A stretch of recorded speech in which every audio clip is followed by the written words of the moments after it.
আরজিকরের সেই ভয়ঙ্কর ঘটনার ঠিক 2 বছর পর মুখ্যমন্ত্রী শুভেন্দু অধিকারীর নির্দেশে খুলেছে আরজিকর ফাইল, আবার খুলেছে। এবং নির্যাতিতার বাবা তিনি 10 তারিখে থানায় লিখিত অভিযোগ জানান, যার ভিত্তিতে এফআইআর হয়। এবং এই এফআইআরের ঠিক 3 দিনের মাথায় প্রাক্তন তৃণমূল বিধায়ক নির্মল ঘোষ গ্রেফতার হলেন। গতকাল তাকে গ্রেফতার করা হয় ওড়িশার বালাসোর থেকে এবং এরপর খড়দায় নিয়ে আসা হলো, খড়দা থানায় নিয়ে আসা হলো প্রাক্তন তৃণমূল বিধায়ককে। ভোর রাতেই বালাসোর থেকে খড়দায় নিয়ে আসা হয়েছে নির্মল ঘোষকে। কথা বলবো সরাসরি রৌনক আমার সহকর্মীর সঙ্গে।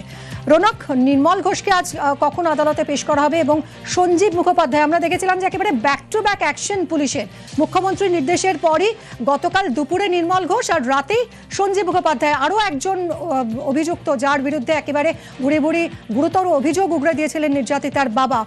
এই দুজনকে মুখোমুখি বসিয়ে জেরা করারও সম্ভাবনা রয়েছে। কি কি জানা যাচ্ছে এখনো অবধি? দেখা একেবারে এই সঞ্জীব মুখোপাধ্যায় এবং নির্মল ঘোষ তাদেরকে মুখোমুখি বসিয়ে জেরা করার সম্ভাবনা রয়েছে। কারণ তোমায় জানিয়ে রাখি, যেদিন অভয়ার সৎকার করা হয়েছিল সেখানে শ্মশানের যে কাগজ সেখানে সই ছিল এই সঞ্জীব মুখোপাধ্যায়। তাকে এবং নির্মল ঘোষকে জিজ্ঞাসাবাদ করা হবে যে কার নির্দেশে সেখানে তিনি সই করেছিলেন বা কেন করেছিলেন। কারণ অভয়ার পরিবারের তরফ থেকে প্রথম দিন থেকে অভিযোগ করা হয়েছিল যে তার অভয়ার দেহ তড়িঘড়ি সৎকার করা হয়েছিল এবং তৎকালীন নির্মল ঘোষের নির্দেশে তার দলবলের লোকেরাই এই কাজ করেছিল। এই জায়গায় দাঁড়িয়ে যখন সামনে আসে শ্মশানের সেই কাগজ, সেখানে দেখা যায় প্রাক্তন কাউন্সিলর এই সঞ্জীব মুখোপাধ্যায় তিনি সই করেছেন, যেখানে পরিবারের লোকের সই করার কথা। কেন তিনি সই করেছিলেন, তার পেছনে কি কোনো চাপ ছিল নির্মল ঘোষ, নাকি এর পেছনে বড় কোনো মাথা রয়েছে, এই বিষয়গুলিকে সামনে রেখেই কিন্তু নির্মল ঘোষ এবং সঞ্জীব মুখোপাধ্যায়কে মুখোমুখি বসিয়ে জেরা করা হতে পারে। এবং তোমাকে জানিয়ে রাখবো, গতকাল সকালেই নির্মল ঘোষকে উড়িষ্যার বালাসোর থেকে গ্রেফতার করা হয়। কারণ যেভাবে তড়িঘড়ি করে অভয়ার দেহ সৎকার করা হয়েছিল সেই জায়গায় তথ্য প্রমাণ লোপাট থেকে শুরু করে অপরাধমূলক ষড়যন্ত্র, বিএনএসের 232 ধারা থেকে শুরু করে 61+2 একাধিক ধারায় মামলা রুজু করে ইতিমধ্যে খড়দা থানার পুলিশ তদন্তে নেমেছে। এবং একদিকে যেমন নির্মল ঘোষকে গতকাল সকালে গ্রেফতার করা হয়, ঠিক সন্ধ্যেবেলায় এই সঞ্জীব মুখোপাধ্যায়কে তার বাড়ি থেকে গ্রেফতার করা হয়। এখানে আরও একজন অভিযুক্ত রয়েছে, যিনি সোমনাথ দে। এখনও কিন্তু তিনি গা ঢাকা দিয়েছেন, তাকেও খোঁজার জন্য বিভিন্ন জায়গায় তল্লাশি অভিযান চালানো হচ্ছে। কে এই সোমনাথ দে? তৎকালীন সময় 17 নম্বর ওয়ার্ডের পানিহাটি পৌরসভার কাউন্সিলর ছিলেন সোমনাথ দে।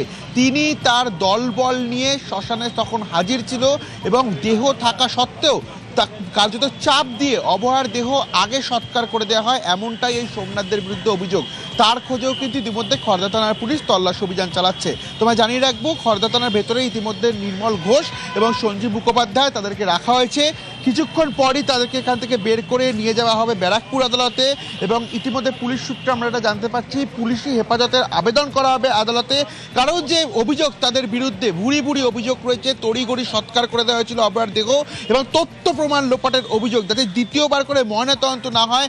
এই কারণেই কি তাহলে এইরকমভাবে তড়িঘড়ি দেহ সৎকার করে দেওয়া হলো? এরকম একাধিক অভিযোগ সামনে আসছে। গত 10 তারিখে অভয়ার বাবা লিখিত অভিযোগ দায়ের করে খড়দা থানায় এবং মুখ্যমন্ত্রী ঘোষণার 3 দিনের মধ্যেই নির্মল ঘোষ, সঞ্জীব মুখোপাধ্যায় তাদেরকে গ্রেফতার করলো খড়দা থানার পুলিশ। আজই ব্যারাকপুর আদালতে তোলা হবে এবং অন্যদিকে আরও একজন যে অভিযুক্ত সোমনাথ দে, তার খোঁজেও কিন্তু খড়দা থানার পুলিশের তরফ থেকে তল্লাশি অভিযান চালানো হচ্ছে। একদমই, অর্থাৎ নির্মল ঘোষ এবং সঞ্জীব মুখার্জি, এদের দুজনকে ইতিমধ্যেই গ্রেফতার করা হয়েছে। এবং নির্মল ঘোষের নাম একেবারে অভিযোগপত্রের প্রথমে ছিল, নির্যাতিতার বাবা যে লিখিত অভিযোগ জানিয়েছিলেন সেখানে একেবারে প্রথমেই ছিল এই নির্মল ঘোষের নাম। জোর করে মেয়ের দেহ ছিনিয়ে নিয়ে যাওয়া, জোর করে দাহ করে দেওয়া। কেন এত দ্রুততার সঙ্গে দেহ দাহ করে দেওয়া হলো, কারো নির্দেশে কি তারা এই কাজ করেছিলেন? এই সমস্ত প্রশ্নের উত্তর খুঁজছেন তদন্তকারীরা।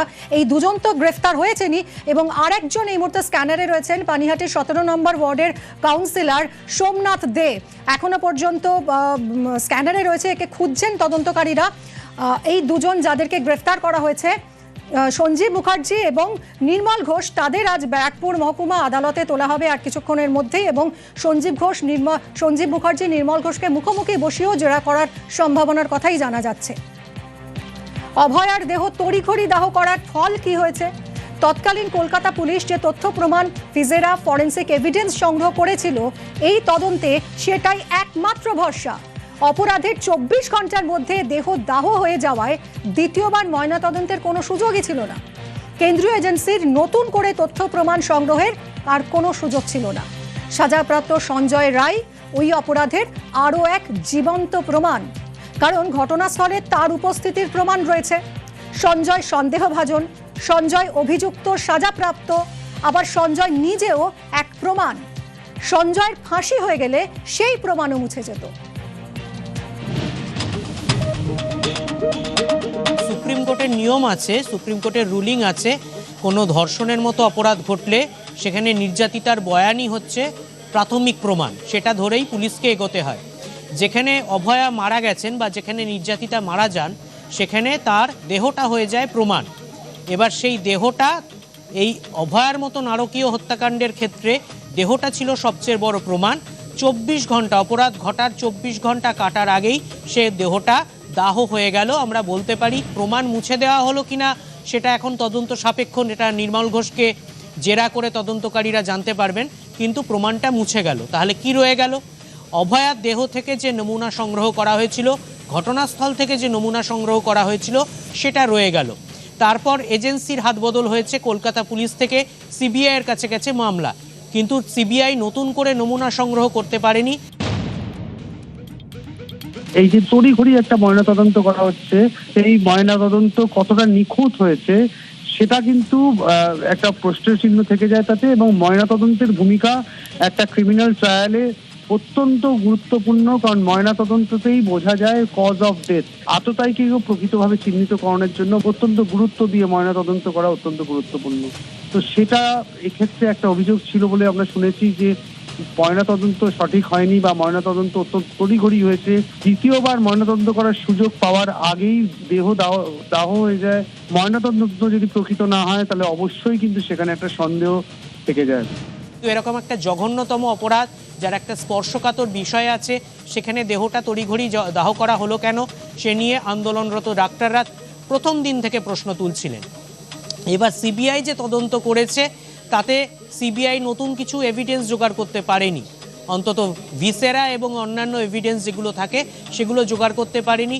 যা কলকাতা পুলিশের তদন্তকারী দল প্রাথমিকভাবে জোগাড় করেছিল তার ওপরেই তদন্ত করতে হয়েছে। কলকাতা পুলিশ যাকে চিনিয়ে দিয়েছিল অপরাধী হিসেবে, সেই সঞ্জয় রায় ছাড়া দ্বিতীয় কোনো অপরাধীকে পায়নি, কারণ অন্য কোনো এভিডেন্সও সিবিআই পায়নি।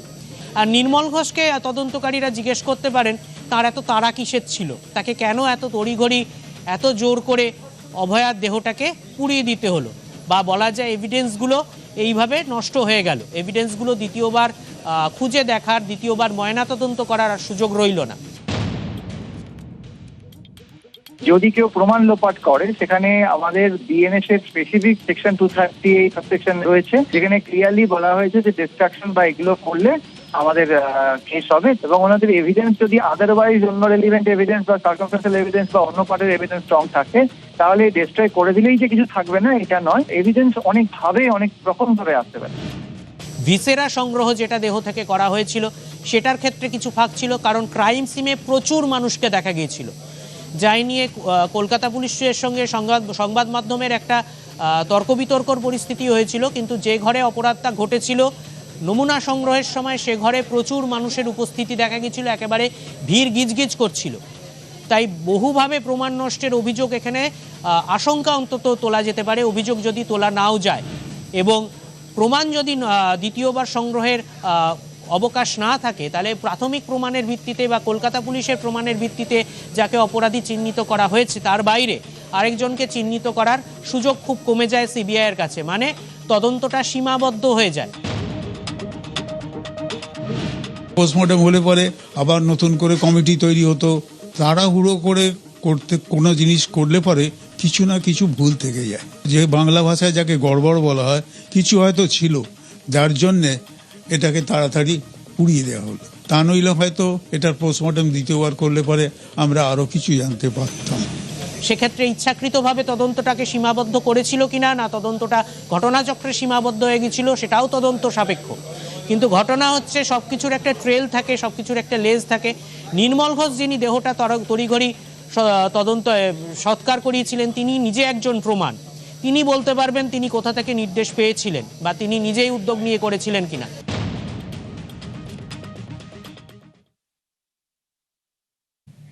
ভারতের জাতীয় পতাকা বা তিরঙ্গার আজকের যে রূপ তা একদিনে তৈরি হয়নি।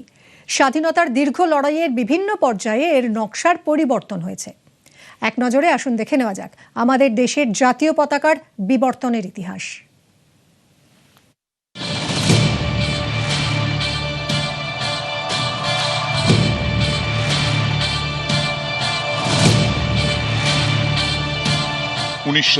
ভগিনী নিবেদিতা প্রথম জাতীয় পতাকা ডিজাইন করেন। এটি ছিল ভারতের প্রথম প্রস্তাবিত পতাকা, যা স্বামী বিবেকানন্দের শিষ্যা ভগিনী নিবেদিতা 1904 সালে তৈরি করেছিলেন। পতাকার রং ছিল স্বাধীনতা ও সংগ্রামের প্রতীক। মাঝখানে ছিল হলুদ রঙের বজ্র, যা শক্তির প্রতীক। পতাকার চারপাশে 108টি প্রদীপ বা দীপশিখা। বজ্রের দুপাশে বাংলায় লেখা বন্দে মাতরম। 1906 সালে বন্দে মাতরম লেখা প্রথম তেরঙ্গা পতাকার আত্মপ্রকাশ ঘটে। ওই বছরই বন্দে মাতরম পতাকার একটি পরিবর্তিত সংস্করণ আসে। 1906 সালের পরিবর্তিত বন্দে মাতরম পতাকা ক্যালকাটা ফ্ল্যাগ নামে পরিচিত ছিল। ওই বছর 7ই আগস্ট কলকাতার পার্সি বাগান স্কোয়ারে স্বদেশী আন্দোলনের সময় প্রথম উত্তোলন করা হয়। ব্রিটিশ ভারতের প্রদেশগুলির প্রতিনিধিত্বকারী হিসেবে পতাকার উপরে ছিল 8টি পদ্ম, মাঝে বন্দে মাতরম এবং নিচে সূর্য ও চাঁদের প্রতীক। 1907 সালে শ্যামজি কৃষ্ণ বর্মা, ভিকাজি কামা এবং বীর সাভারকার বন্দে মাতরম পতাকার একটি নতুন সংস্করণ ডিজাইন করেন। এই তেরঙ্গা পতাকাটি ভারতের জাতীয় পতাকার প্রাথমিক রূপ। এটি প্রথম বিদেশের মাটিতে উত্তোলন করা হয়। ভিকাজি কামা 1907 সালের 22 আগস্ট জার্মানি স্টুটগার্টে আন্তর্জাতিক সমাজতান্ত্রিক সম্মেলনে এই পতাকার উত্তোলন করেন। 1917 সালে ইন্ডিয়ান হোম রুল আন্দোলনের অংশ হিসেবে অ্যানি বেসান্ত ও বাল গঙ্গাধর তিলক ইউনিয়ন জ্যাক যুক্ত একটি নতুন পতাকা গ্রহণ করেন। পতাকার ওপরে বাঁদিকের কোণে ছিল ব্রিটিশ ইউনিয়ন জ্যাক।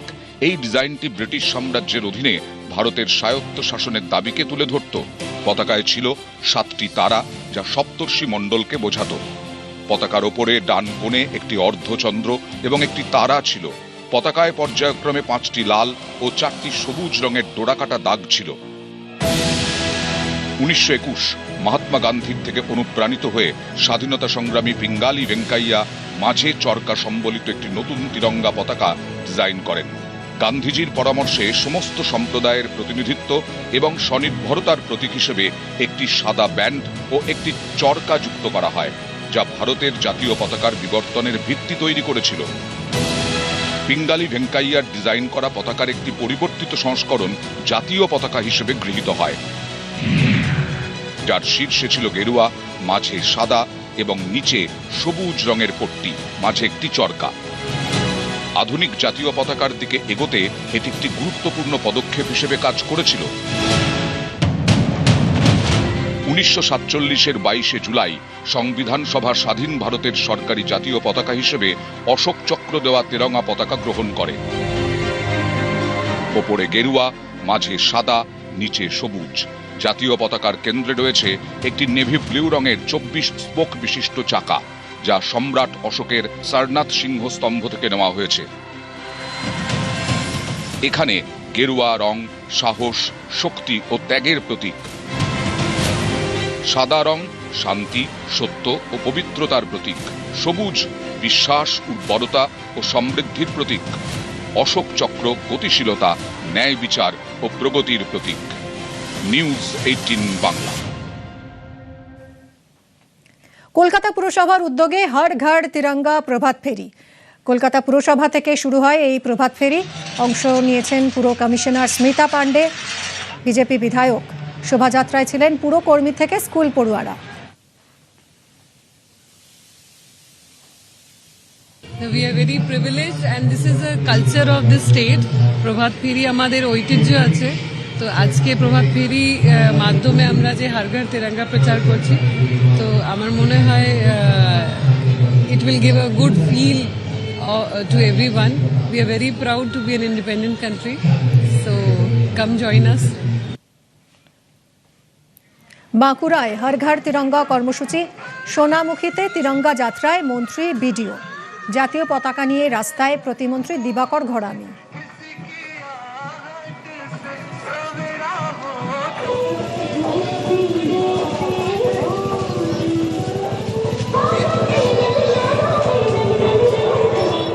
আমাদের বিডিও সাহেব ছিলেন, আইসি সাহেব ছিলেন এবং প্রত্যেকটা স্কুলের ছাত্রছাত্রী, শিক্ষক শিক্ষিকারা মিলে এই তিরঙ্গা যাত্রা অনুষ্ঠিত হলো, যেটা শুরু হয়েছে সিনেমাতলা থেকে, শেষ হলো সোনামুখীর গুরু শিবতলায়। তো এই তিরঙ্গা যাত্রায় আমরা দেখলাম যেমন ছাত্রছাত্রীরা অংশগ্রহণ করেছে, তার সঙ্গে সঙ্গে সাধারণ মানুষ, হাজার হাজার সাধারণ মানুষও অংশগ্রহণ করেছে। বাংলায় বিজেপি জমানার প্রথম স্বাধীনতা দিবস, রেড রোডে মেগা অনুষ্ঠানের তোড়জোড়। রেড রোডের প্যারেডে এবার থাকবে কেন্দ্রীয় প্রকল্পের ট্যাবলো। কেন্দ্রের জনমুখী প্রকল্পের প্রচারে সুসজ্জিত ট্যাবলো থাকছে শ্যামাপ্রসাদের 125তম জন্মদিবসের ট্যাবলো। প্রথমবার রাজ্যের প্যারেডে কেন্দ্রীয় প্রকল্পের ট্যাবলো থাকছে। রেড রোডে পালিত হবে 80তম স্বাধীনতা দিবস উদযাপন। আর এবারেই প্রথম বন্দে মাতরম জাতীয় গীত হিসাবে রেড রোডের স্বাধীনতা দিবস উদযাপনে গাওয়া হবে। তবে এবারে শ্যামাপ্রসাদ মুখোপাধ্যায়ের 125তম জন্ম জয়ন্তী, আর সেই জন্য একটি ট্যাবলো সুসজ্জিত করা হচ্ছে।